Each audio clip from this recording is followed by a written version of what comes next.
Thank you.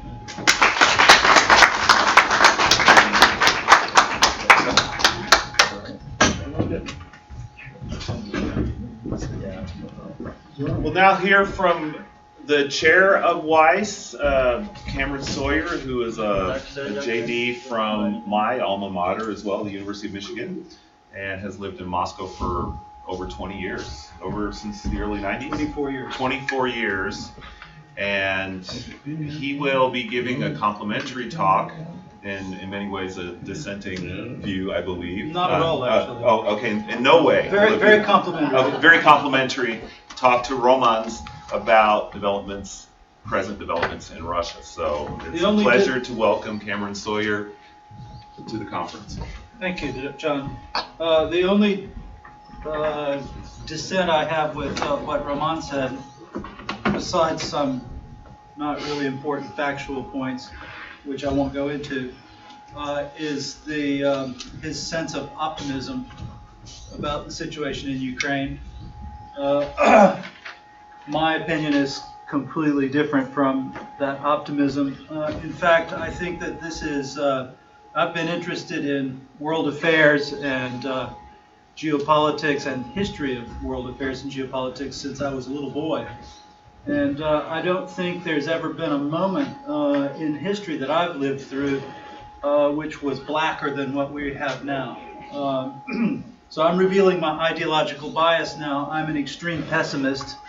I think the world is in a really big mess right now. And I think that Ukraine, unfortunately, is in probably the biggest mess of all because Ukraine is stuck between the U.S. and Russia. There's several dynamics in our geopolitical mess at the moment. One of them is the Middle East, obviously, and maybe seems to be the bigger one at the moment. But our interests are historically European, and all of the big wars of the last 2 centuries that have concerned us, with the exception of the war with Japan in the 40s, all the big wars that have really affected. By the way, I want to say also, John has chided me by using the word our and we ambiguously. When I say our and we, I'm talking about the U.S. I'm an American. I'm a U.S. citizen. I've spent most of my life in Europe, it's true, but I'm American, and if I say our and we, I mean Americans. So our interests are tied to Europe, and all of the big wars which have affected us, besides our civil war and besides the war with Japan in the 40s, are all European. And although the Middle East seems now to us to be the really horrible mess, we shouldn't forget about Europe. And the big thing, the geopolitical dynamic in Europe right now, it all has to do with the conflict between Russia and the West. And that's what I'm going to talk about, actually, is not the current situation, but how we got to the current situation. And I'm going to give a little timeline of the events. But first of all, as background and as a little commentary to what Roman said, poor Ukraine is stuck between Russia and the West and is the main victim of the conflict between Russia and the West. And the problem is nobody cares about Ukraine. The West sold Ukraine down the river after persuading Ukraine to give up its nuclear weapons, providing guarantees of Ukraine's security and territorial integrity. And then when it was time to call those guarantees, the West said, oh well, deal with those Russians yourself. They're your Slavic brothers, you know. And unfortunately, the armed conflict in eastern Ukraine is not going to have a happy ending.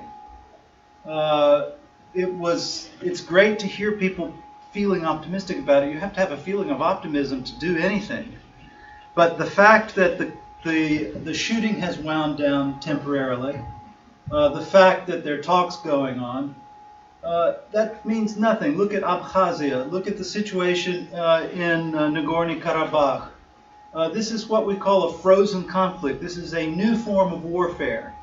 And Putin doesn't care. Peace suits Putin perfectly well. It costs him less.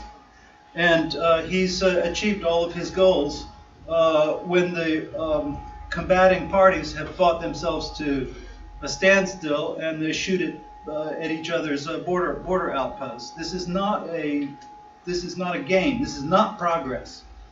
And Ukraine will not be an integral state as long as that goes on. And there is no credible plan to end that at the moment. And I don't see any way for that situation to be resolved other than giving up a significant part of Ukraine's territory, including its industrial heartland. Keep in mind that Ukraine is a manufacturing economy. It's a very poor country, and it's a country whose economy is entirely based on manufacturing. And most of that manufacturing is in the Russian-speaking eastern parts of the country. So what Putin has done in Ukraine is basically to destroy the country. The country cannot function as an economy divided between East and West. It will become an agricultural backwater poorer than Moldova if the eastern part of the country is taken away from it. And at the moment, there is no credible plan for the country to be reunited. So I share none of Roman's father's optimism. Europeans are not about to accept Ukraine into the European Union, not in a million years. And there's no scenario where that situation can be resolved. So, how did we get to where we got? It's easy to forget. We've lived through a lot of history in the last 20 years. Ironically, after Francis Fukuyama in 1989 declared the end of history, as it turns out, that's been kind of probably that. I was born in 1958, and the period from 1989 to today has been probably 10 times more densely packed with history than the period up until then, since I was a conscious person. So this is just the opposite of what Fukuyama predicted. And so it's easy to forget the main events which happened. And what I want to talk about now is just to quickly run through the high points of what happened and how it is that we got to where we are. So let's think back to 1989. The Cold War is kind of over because Gorbachev is reforming the USSR. There's glasnost, there's perestroika. So the ideological conflict is disappearing as the Soviet Union embraces democracy and market economy. And it looks like there's a brave new world ahead of us. There's peace everywhere. The Soviet war in Afghanistan has ended. The Iraq-Iran war also ended in 1989. This is how packed with history this period is. This is all in 1 year. These wars ended, and Fukuyama writes his famous piece. Now, where are we now? Did history end in 1989? Well, the Middle East is in a shambles. We've just been through a series of revolts all over the Arab world. The Arab Spring is maybe still going on. Not a single government in the Arab world went through this without a convulsion. Maybe Saudi Arabia is the exception to that. We have serious armed conflict in Europe for the first time. We've had Russia forcibly annexed the Crimea last year, the first time that's happened since Hitler did it in 1939. We have armed conflict in Europe. After a peace dividend was declared by George Bush in 1989, Russian military spending has now caught up to the old level of the height of this Cold War in the USSR, and Russia is hell-bent upon gaining the military power which it had during the Cold War. And all of this has culminated just last week for the first time, the Russians have actually launched a military attack outside of the former Soviet Union in Syria, the same place where we've launched military attacks.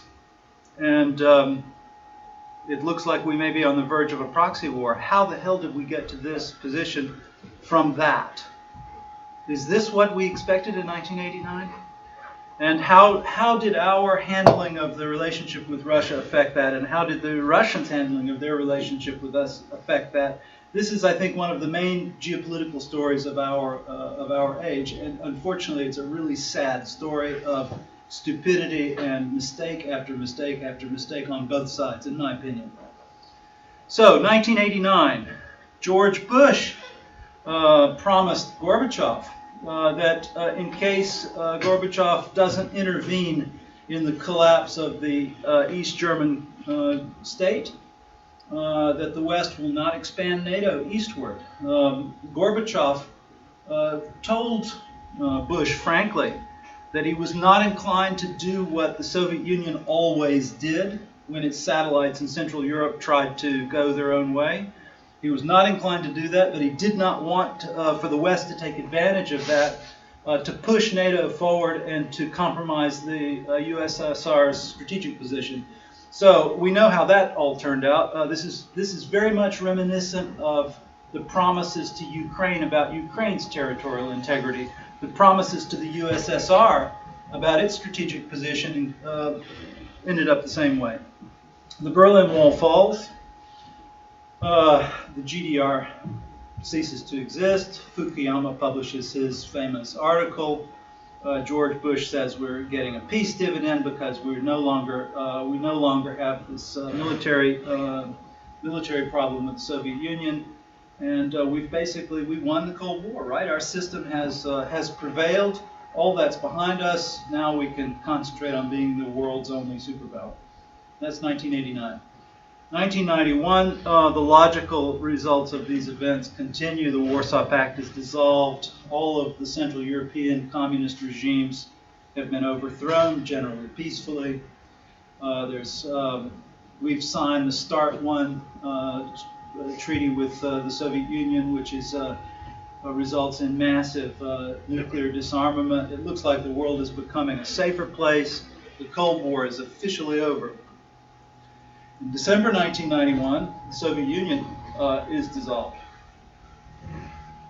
In 1992, the U.S. and what's now called the Russian Federation. I was living there at the time, and for a couple of months we didn't know what the country was called. It was kind of funny. And there was actually an official decree that the country would be called the Russian Federation. So we had targeted. The U.S. and the Soviet Union had their strategic weapons at a certain stage of alert and targeted at each other's cities. And during 1992, this is symbolic, but it's an important symbol, they took those targets out of the programming of the missiles. And there was celebration about that in Russia. That was an important symbol. I'm not sure it was noticed really in the West, but in Russia that was an important symbol of the end of the conflict. So in January 1992, law was passed which basically legalized market economic activity. And during that whole year there was sweeping reform which made Russia into a completely market economy. A new civil code, new land code. And Russia's now, communism is over and Russia is a market economy. In 1993, disarmament continues. The START II treaty is signed. There's more disarmament. Strategic weapons are scrapped in huge numbers. We have observers from the U.S. military coming to observe the cutting up of strategic bombers. Huge numbers of Bear and backfire bombers are just chopped up with chainsaws. And Russian people are eating American chicken because Soviet agriculture has collapsed, and they're referred to as bush legs. Nogi bush. So 1992 and 1999, that's sometimes referred to in Russia today as the age of market romanticism. This was when, seriously, and this was when everybody expected for Russia to suddenly become like the West. People had very friendly feelings towards the West, especially to the U.S. I remember being an American in Moscow. It was really proud for people to know that I was American because people loved Americans. People were happy the Cold War was over. They thought that things are going to be great now, and that very soon all of the promises that we made, our system is better than yours. We have democracy. That means we have freedom. Market economy will make people rich and not like you poor, poverty which you had under communism. People are waiting for that to happen, and it doesn't happen. In fact, what happens instead is an orgy of theft, criminality, and corruption as the Soviet economy is privatized and creating more billionaires, I think, that have been created even in Silicon Valley, except not by honest means. And all of a sudden, people are wondering, where, your system was supposed to be better than ours. Where's the result of it? In March 1999, the first widespread disillusionment with the rapprochement with the West happens when NATO, without any sanction from the United Nations Security Council, launches a massive air war against Serbia, intervening in the Kosovo War.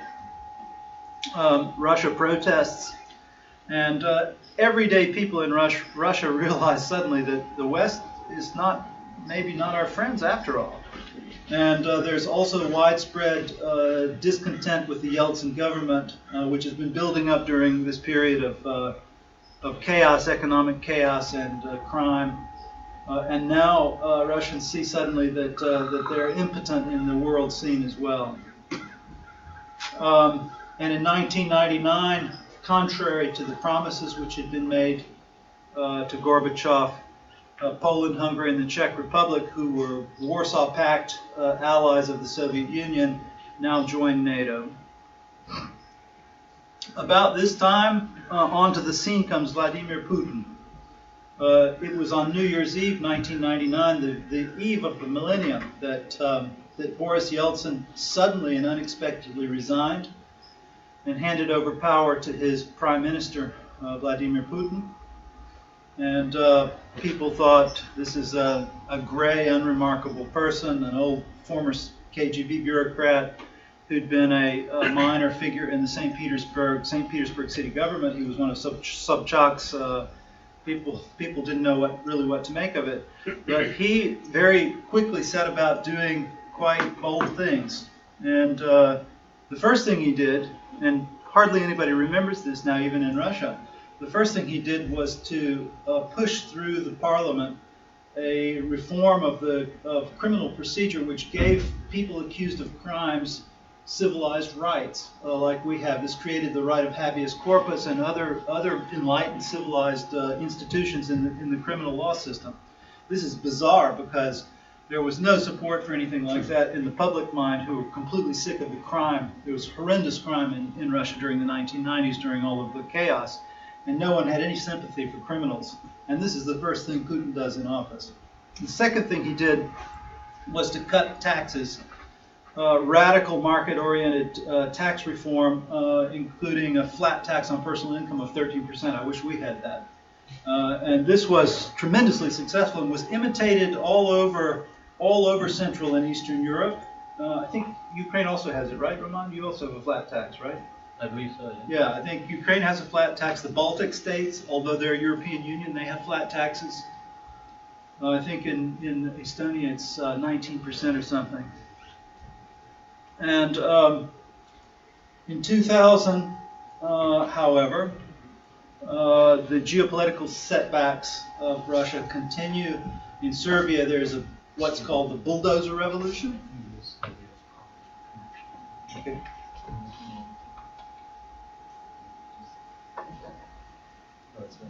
Is that enough? Yep.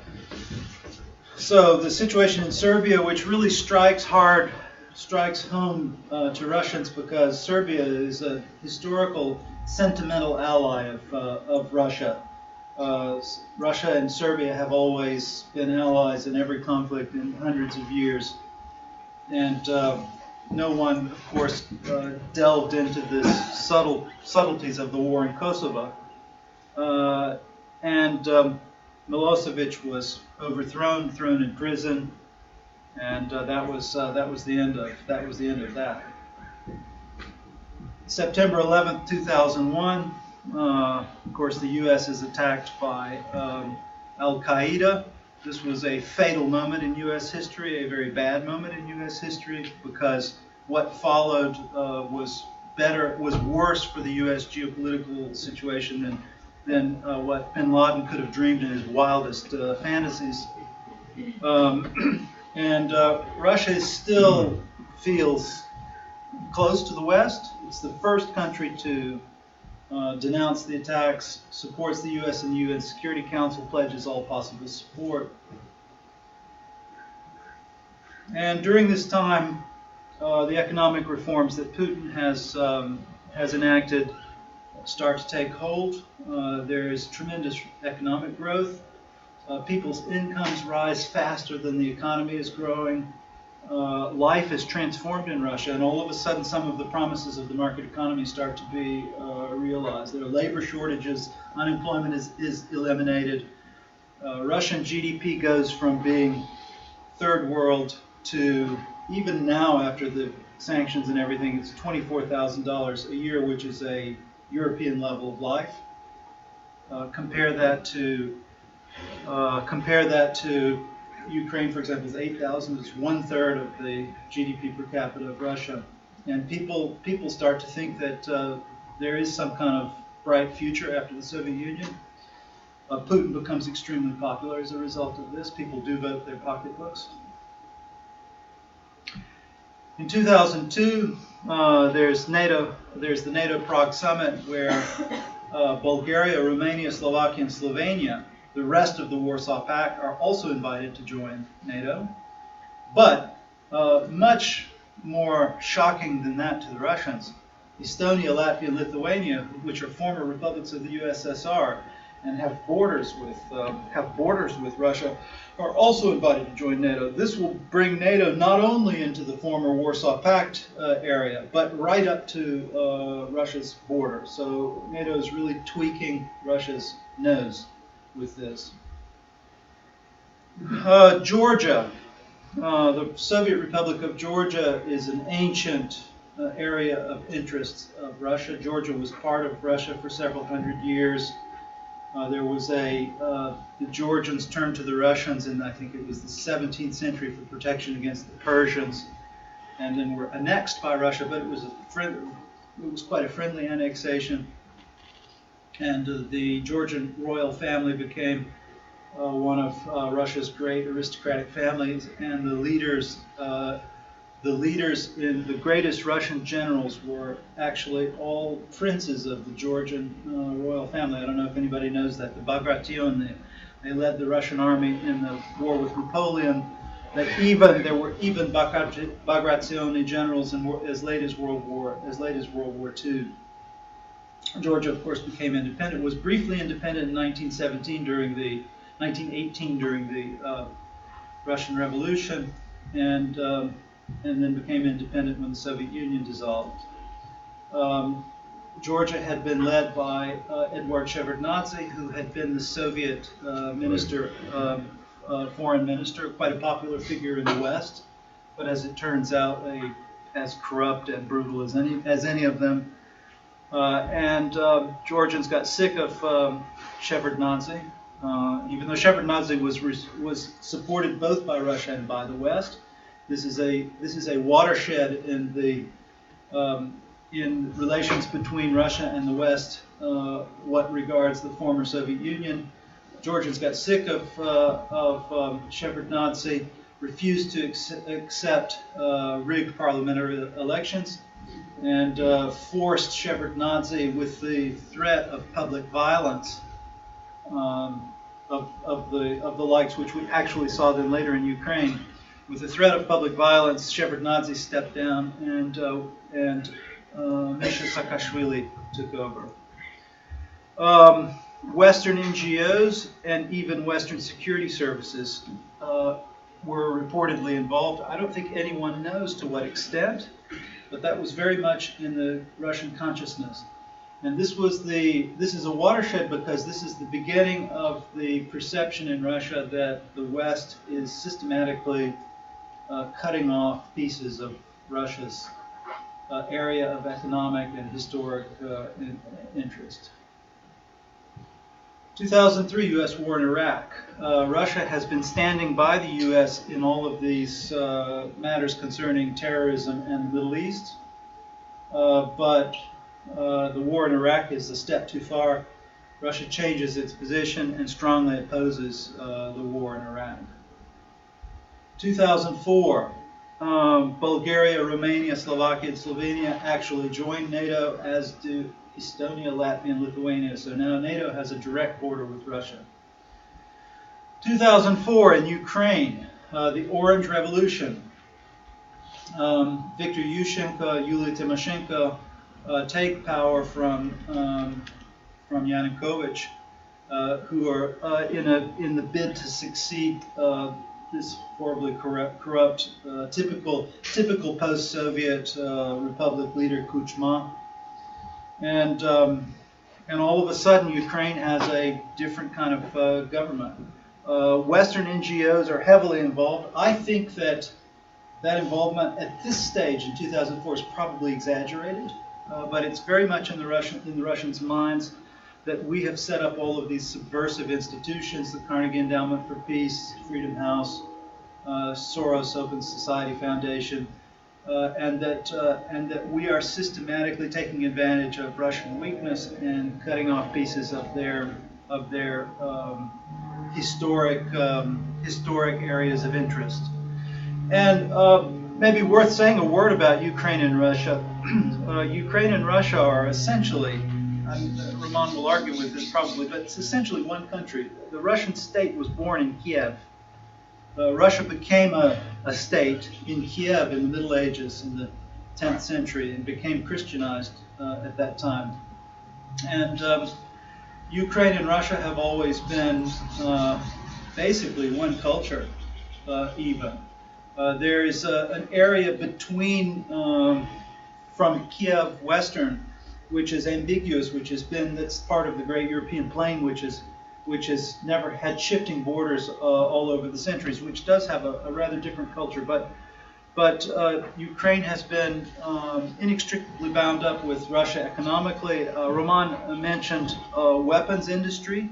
A lot of Soviets' military, crucial military industries were located in Ukraine, so that a lot of parts and components which are needed to keep Russian military equipment running can only be sourced from factories which were built at huge expense during Soviet times in Ukraine. And so the interests of Russia and Ukraine, and this is true not only of military hardware, but all kinds of manufactured things, power plants, jet engines, chemicals factory, of course the heart of Soviet coal industry is in Ukraine. And the Russian economy can't function without these industries, which have been part of the same economy for hundreds of years by now. And the same is true for Ukraine, by the way. And so this is deeply disturbing when these political events, of course, are matters of great concern to Russia. Imagine that Mexico, for example, imagine that Iranians appeared in Mexico and were seen to be supporting financially a revolution which overthrew the Mexican government, an elected Mexican government, and which installed a virulently anti-American Islamic state. The Marines would be there the next day, and we have to understand that the Russians have the same feeling. Although Mexico has never been a part of the U.S., it's still part of our immediate economic interest, unlike Ukraine and Russia. We have to understand those points of view. It's much more complicated than the way it reads in our press. Arms control. In 2001, the U.S. unilaterally withdrew from the ABM treaty, which was probably the right decision, but that's a kind of a digression. And in 2007, we announced that we're going to make substantial ABM facilities in Poland. The Russians are extremely angry about this because they see this as being directed against them, a strategic weapon directed against them, even though it's defensive. And this leads to further estrangement, further insecurity, and indeed paranoia on the part of the Russians. August 2008, there's a war in Georgia between Russia and Georgia.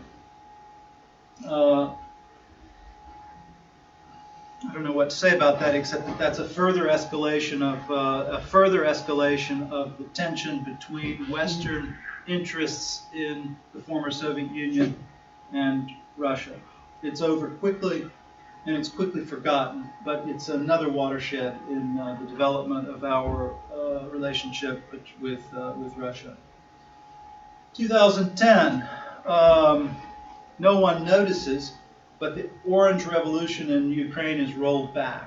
So Yanukovych becomes president after all. So was that election rigged by the Russians? One has to suspect it. The world doesn't notice. It's hardly mentioned in our press. But Ukraine quietly becomes pro-Russian again. It's good for the Ukrainian economy. And it suits, of course, people in eastern Ukraine. But it does not suit people in Kiev and in western Ukraine. And here are the roots of the conflict which flared up last year. Arms control. Despite all of this, arms control continues. There's the New START treaty, even though START 2 never came into effect. Strategic nuclear weapons continue to be reduced. It's incredible that this progress continued. The other area of amazing cooperation between Russia and the West, which is in total contrast to everything else which has happened in our relations, is space. The largest commercial space launching organization in the world is a Russian-American joint venture between Lockheed and the Russian space program. And they launch, at various times we're launching something like 70% of all the world's commercial launches were launched at Baikonur in Kazakhstan on Russian rockets. And after the space shuttle was retired, all of the U.S. manned space missions were launched by the Russian space agency on Soyuz rockets from Baikonur. And that cooperation, which is actually big, it's a big contributor to the Russian economy. Aerospace is almost 10% of the Russian economy. This continues practically without any kind of interruption, despite all of the vicissitudes in relations between Russia and the West. This is hard to explain. December 2011. During all of this time, Putin has been riding a wave of popularity, although he's become increasingly authoritarian, become increasingly weird in some ways. No, weird is the right word. He became more and more strange during very slowly during this period of time. He started out being a really energetic, really liberal, really active president, supported almost by everybody for the first few years, and then changed slowly over all this time, and was elected honestly. People voted for him. His party was elected honestly. But in December 2011, there was a parliamentary election, which he was unsatisfied with, and he sent his party henchmen out into the regions and started rigging the elections. And Russia is a fairly open society in terms of information technology, and they were not able to conceal that from the Russian people, and there was outrage across the entire country. Millions of people turned out for protests, and all of a sudden, Putin was not so popular anymore. And all of a sudden, there was widespread resentment that he would steal their votes and not allow them to choose their own parliament. This is another watershed in Russia. So, November 2013, this is the Maidan, which Roman was talking about. Yanukovych has also become less and less popular. And there's a big choice to be made in Ukraine between economic alignment with Russia or economic alignment with Europe. At least it's been presented to Ukrainians that they have to choose between Russia and the West. And the European Union offered an affiliation agreement, which was supposed to be signed. And it had been in negotiations for about 5 years. This mutual reduction of tariffs probably didn't need to contradict Ukraine's very symbiotic economic relationship with Russia. But it was perceived to be, and Yanukovych, under pressure from Putin, refused at the last minute to sign the European trade agreement, and that was the last straw. And that was when millions of people started to protest in Kiev. We don't need this government, and the situation of civil society became unstable, and these protests continued weeks and days, and a revolution started. February 2014. Now the dates start to get much closer together. February 2014. Hard to imagine this is just a year and a half ago. The Winter Olympics are held in Sochi. They are the most expensive Olympics ever held, winter or summer, although Winter Olympics are 1/10 of the show usually that Summer Olympics are. It was a massive publicity stunt prepared for years and years and years at the cost of tens of billions of dollars, so that the world would see that Russia is now a modern and prosperous country, not like it was in the 90s. And as a publicity stunt, as PR, tens of billions of dollars spent basically on PR. The 4th of February 2014, the Ukraine crisis continues. A telephone call between U.S. diplomats, Victoria Newfield, I think, was one of them. Newland. Sorry? Newland, right.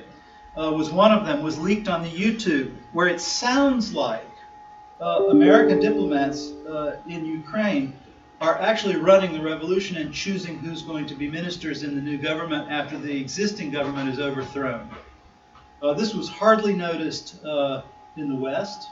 I wrote about this on WAIS. This was hardly noticed in the West. The State Department confirmed the authenticity of the tape and tried to distract attention from the main aspect of it, which was that what are U.S. diplomats deciding whether so-and-so or so-and-so should be the Minister of Defense after a coup. I mean, that was the logical question, but they deflected attention away from this question by apologizing that she called the Europeans assholes or something like this, as if that were the scandal. But this is a sensation. This electrifies Russia. This proves all of the propaganda. There was propaganda for years in Russia, which most of it was probably not true. That all of these events in the former Soviet Union are coordinated by the West as a plot against Russia. Most Russians don't believe it. But after this telephone call is put up on YouTube, all of a sudden Russians believe all of this propaganda, because this is exactly what Putin has been telling them all this time, that the West is overthrowing and undermining the legitimate governments in the former Soviet Union in order to build a wall around Russia. The Olympics are going on. This is the 22nd of February 2014. Ukrainian President Viktor Yanukovych is overthrown. There's chaos in Kiev. The people who overthrew Yanukovych no one understands what this is. This is Ukrainian nationalists. They're fascists. They're neo-Nazis involved.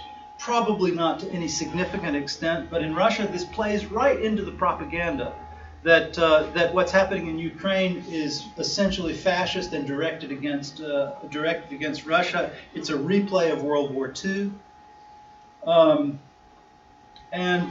This is the day before the closing ceremonies of the Sochi Olympics. The week after the Sochi Olympics are closed, tens of billions of dollars spent on PR for Russia.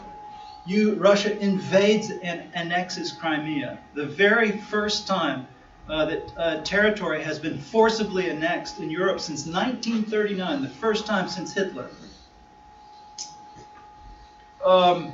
In March, only weeks later, civil war breaks out in the Donbass, which is the eastern part of Ukraine, orchestrated by Russians, transparently lying about their involvement.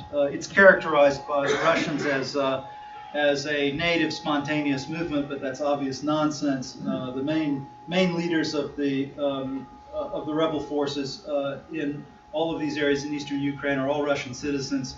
Russian forces are photographed going across the border. It's obvious bullshit. 6th of March 2014, this is how fast events happen. This is just 2 weeks after the close of the Sochi Olympics. Obama enacts the first set of sanctions. They're fairly pathetic. They're a list of people connected to the Putin government who are not allowed to travel to the U.S. Russians laugh at this, but it's followed then by a series of ever more serious sanctions, which start to really bite Russia. And one brief word about why sanctions bite Russia. The Russian economy is starved for investment because it's still being rebuilt at a huge pace after changing its deep structural reforms after the end of the Soviet Union. And Russia's starved for investment and requires hundreds of billions of dollars of debt capital from the West. Russian banks get their money from Western banks and re-lend it into the Russian economy. And sanctions cut that off in one stroke. And when that happened, the ruble collapsed. And all of the progress of the 2000s, during this period of time, the standard of living in Russia doubled. And all of this economic progress suddenly starts to look like it's going to evaporate. And isn't that the whole basis of Putin's support? Don't people support him because their lives have been materially improved? How is this going to end? 30th September 2015. Russia has interests in Syria that go back for decades. Russia also had interests in Iraq, which it quietly gave up because it was in no position to do anything about it. In fact, the Russians even cooperated with us during the first Iraq war. And Russians basically gave up their position there.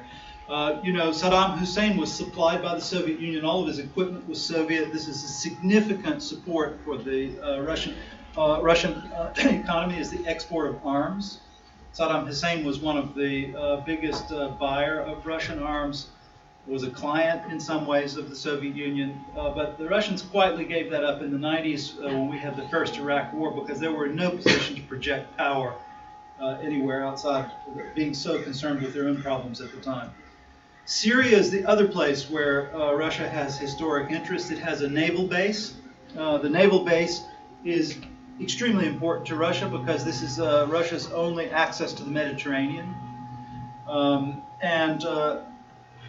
The Syrian government is a client of Russia's. It's not a puppet, but it's a client of Russia's. It's a friend of Russia's that Russia has invested a lot of money into over the decades. The Soviets invested a lot of money into it. And so this crisis has been brewing for a couple of years now, as Russia has refused to allow the regime to be swept away, as other regimes have been swept away during the Arab Spring. And this has caused more and more tension with the West. And we've started bombing them. It's very complicated because we have rebels which are supported by Al-Qaeda. We have rebels who are apparently not associated with Al-Qaeda. We have ISIS, and we have the regime. And we've had conflicts with Turkey over this because Turkey have their own interests in Syria and also concerning the Kurds. And finally, we started bombing there. And we've gotten used to the fact that we go and bomb wherever we want to. Unilateral military action using drones or air power is something that we take for granted as a peculiarly American privilege. And the Russians don't agree. The Russians decided, if you can bomb, we can bomb too. And on the 30th of September 2015, what's that, 2 weeks ago, this is how fast all of this happens, they decided they're going to do the same thing. So they've started shamelessly, yes, I'm almost finished. This is the last slide. They've started shamelessly lying about what they're doing, which is, I've never understood why they did that. Why did they, this is like their lies about eastern Ukraine. Why would they lie about it? Why not just say that you're doing it? Why do they say that they're bombing ISIS when they're obviously they're bombing in order to support the existing regime and to suppress the opposition? But anyway, that's the party line. They've launched long-range cruise missile attacks from the Caspian Sea just to demonstrate that they're able to do it like we are with our tomahawks. And so that's how we get to where we are. Are we on the verge of a proxy war with Russia? How in the world could we get from 1989 and the end of history to here? And how stupid did we have to be? And how stupid did the Russians have to be to get us into this position, to lose the historic opportunity to resolve the last big geopolitical conflict in Russia? And what's next? If I knew, I'd probably be Secretary of State, but I don't. Thank you. Thank you, Cameron. Bob Gibbs, question. Cameron, I mean, first of all, I loved your conclusion. I'm glad somebody says we both kind of screwed up, both sides. Not kind of. Well, yeah, but I think it's screwing up on a historical scale. Oh no, on a I historical. think this is comparable to World War I in a accumulation of stupidity, in my opinion. Well, I won't disagree with that, but I will say that one of the things that, just as a point of interest, when you said the Georgians fired first, Yes. you've got to know that the Russians had planned this in March. For this, they left 4 days from Odessa with their fleet, and they were through the Roki Tunnel before all this. It's very complicated. Yes, it is. And I wrote a very long article about it, Okay. which is online. Okay. But I don't think that it's wrong to choose as the headline that the Georgians attacked first, because they did. But they were being invaded. They were provoked. They were provoked. They were not being invaded. They were severely provoked. Well, they went through the Roki Tunnel. Read my article about it. Okay. The main point I wanted to say is that you mentioned business and how sanctions were hurting the Russians. I thought they were getting hurt earlier because in the Sakhalin Islands, Shell, Royal Dutch Petroleum, and Gazprom set up this LNG plant, and it cost them billions. And Shell was supposed to enjoy the profits thereof, but the Russian government basically took it over. Yeah. And things like, and legally did this, and so that wouldn't encourage investment in and of itself. Yeah, they did a few really stupid things like that, but that did not stop investment. No, because there's oil. Oil companies have big balls, and they forget, and they get over stuff like that fast. And they even sign new contracts with. No, I know that Shell with is still Shell. there. They still, we love Russia, Yeah, so that was one of many stupid things, but foreign investment continued after that. Sanctions are what really hurt. Okay. Okay, so let me put you on. We have Paul Gardner from Paris. How you wanna? Hello. Let's see if we can project it. Actually, well, maybe you can mute your video. Sorry? If you could mute your video because we have a lot of feedback. Move my video up. Stop your video. Yeah. Stop the streaming. There we go. Thank you. Can you hear better? Yeah, I hear you great. Am I speaking loud enough? Yes, we hear you perfectly.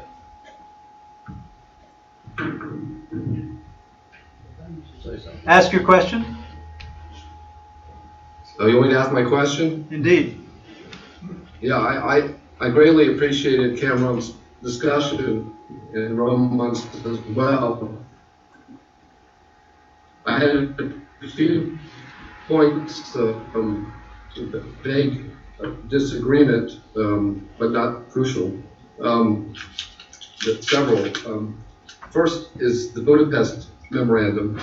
In my view, both the U.S. and Russia undermined the Budapest Memorandum by promising NATO enlargement on the one hand, or CSTO membership with Russia on the other. This would have brought Ukraine into a nuclear alliance, when the purpose of the Budapest Memorandum was to prevent Ukraine from having nuclear weapons altogether. And I really think this rivalry between NATO and CSTO is at the heart, or really the background, of the geopolitical struggle between the U.S. and Russia that's been taking place since the end of the Cold War. And I'd like to hear Cameron's comments on that. The other question was the ABM treaty.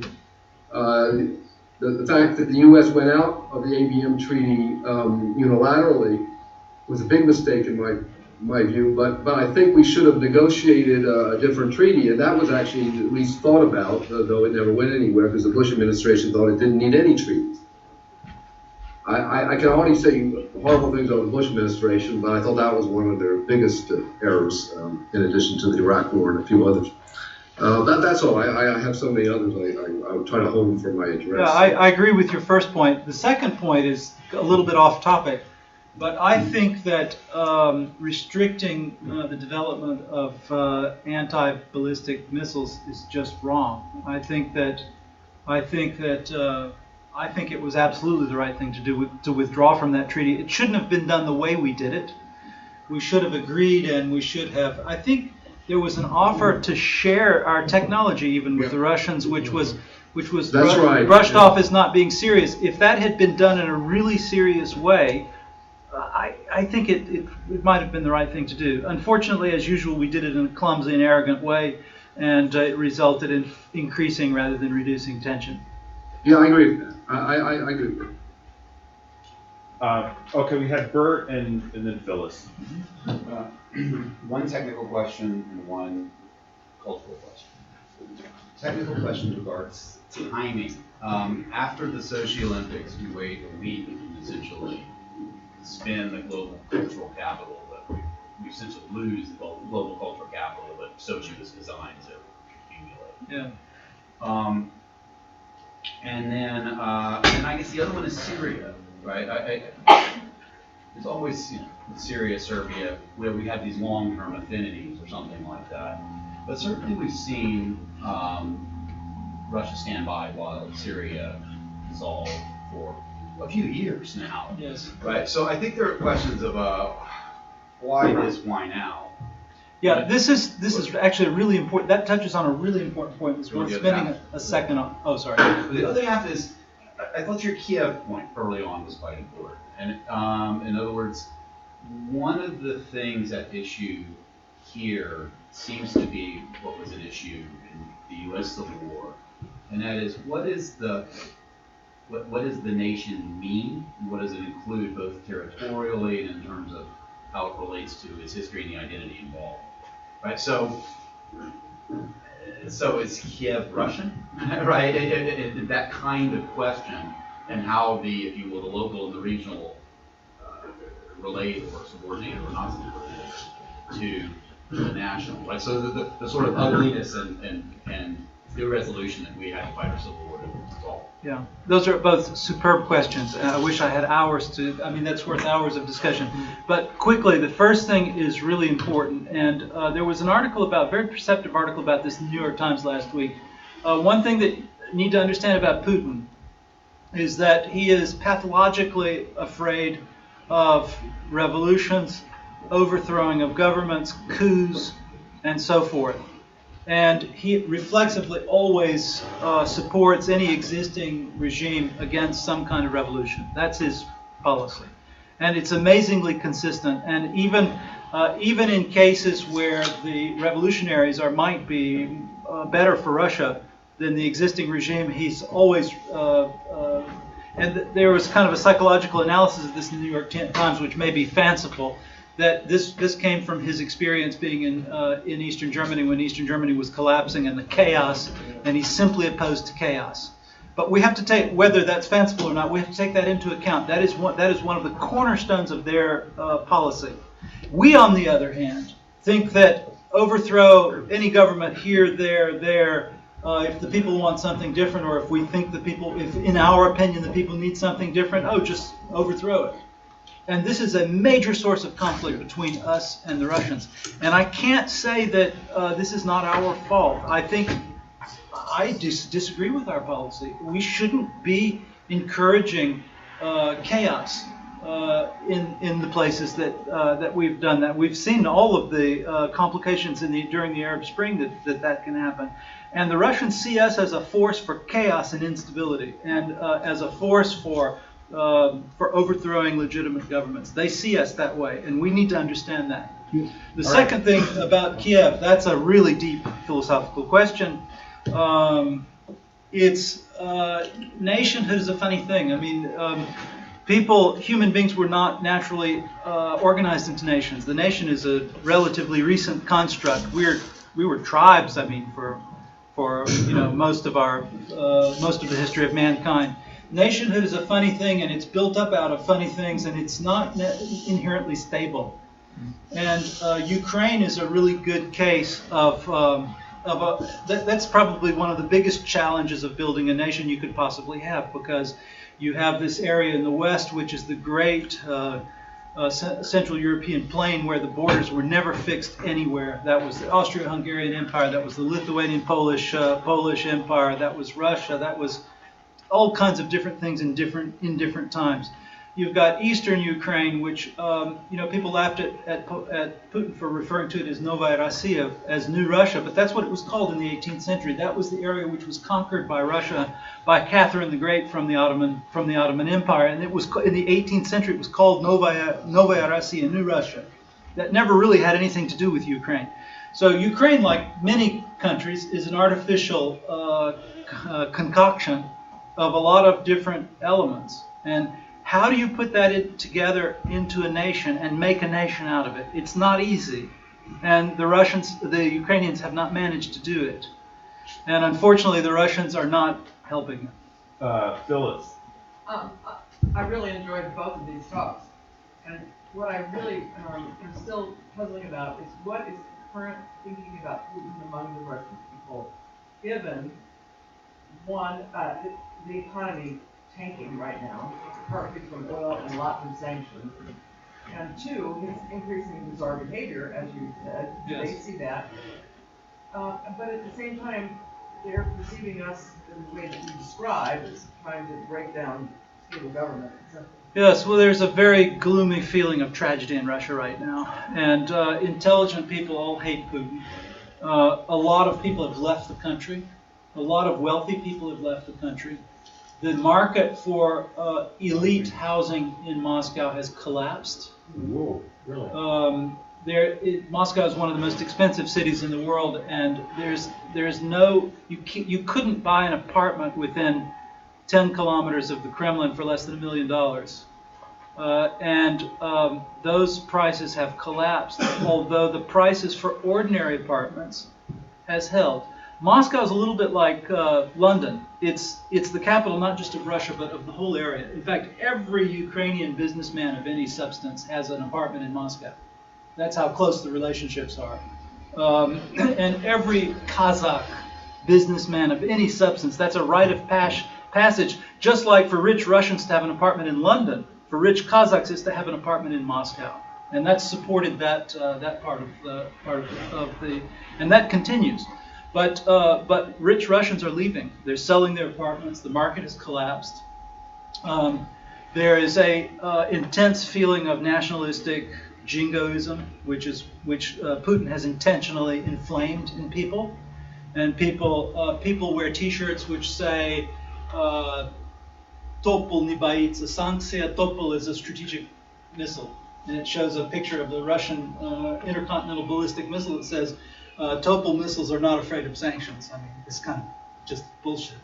And so you have people scream at each other over the breakfast table in Russia because the nation is divided into people who think this is insane and people who think the whole world is against us and we're going to stand up to them. And meanwhile, people's standard of living is deteriorating rapidly. The gains of the 2000s are being lost. Russia became a completely European level of material standard of life. And that's now rapidly being lost. And the question is, how long is that sustainable or not? I don't know. Tim, last question, I think. I got the meeting. Oh, okay, okay. Tim, and then Ed. I'm sorry. I go. Yeah. Oh, and okay. Actually, basically. Well, we'll talk for a while. Basically, the question that I have is really I'd like your comments on Russia in Asia. You haven't mentioned Asia at all during the entire conference. Saudi Union was, and Russia is, European, Asian power. China, India. Not really. Japan, and so That's a bit of a myth. Like 4% of Russian population lives in Siberia. It lives east of the Urals. Russia is European, and 90-something% of Russian population lives in the European part of Russia, and Russia's hold on Siberia is very tenuous. Russians are afraid the Chinese will take it over. There are all kinds of laws preventing Chinese from buying interests in Siberia. Russia has a very weak understanding of Eastern Asia, Korea, Japan. Relations with China is of course a different topic. But Russia is a totally European country. It only looks Asian on the map. It's not really. Ed. In your listing of events between Russia and Europe and the U.S. and so on, you left out one event, which I think was of great significance. Probably more than one, but but this one was of great significance. April 10th, 2010, the Smolensk crash. Yes. 96, the top 96 people. Yes. In the Polish. I wrote an article about that. Yes. Were killed. Yeah, there was a WAIS piece on that. Yes. Arguably caused by the Russians. Not an accident, but caused by the Russians. Nobody believes that. I wrote. No, a lot of people do believe. Today, practically no one seriously believes that. I wrote an article about this, and that was a really bizarre and mystical event because it took place next to the Katyn forest, which is where the Soviets murdered the Polish officer corps during World War II, which was the main stone in the relationship between Russia and Poland, was the memory of this event. And the whole Polish government came to have a ceremony at Katyn forest, and they were all killed. And what happened after that was almost mystical. There was this kind of huge emotional people-to-people reconciliation between Russia and Poland after that happened. The Poles officially said that Russia had nothing to do with the crash. The investigation, there was a big investigation which the Poles and the Russians cooperated in. The Poles praised the cooperation of the Russians. The conclusion was that the pilot made a mistake. And there was this upwelling of pro-Russian feeling in Poland after this happened. It was bizarre. Read my article about it. And it was also the culmination of years of work to try to improve that relationship. The Putin government had done a lot of work trying to overcome this hostility of the Polish government, and had gotten to the point where the Poles even sponsored the amendment of the Schengen regime to allow Russians to travel to Europe without a visa. And so there was this incredible reconciliation, a great achievement of patient years of work, which was thrown away then just 2 years later when this business in Ukraine started. But yes, that was I wrote a long article about that. And but you should, if you think anybody thinks the Russians did it, read some more about it. That's been really completely debunked.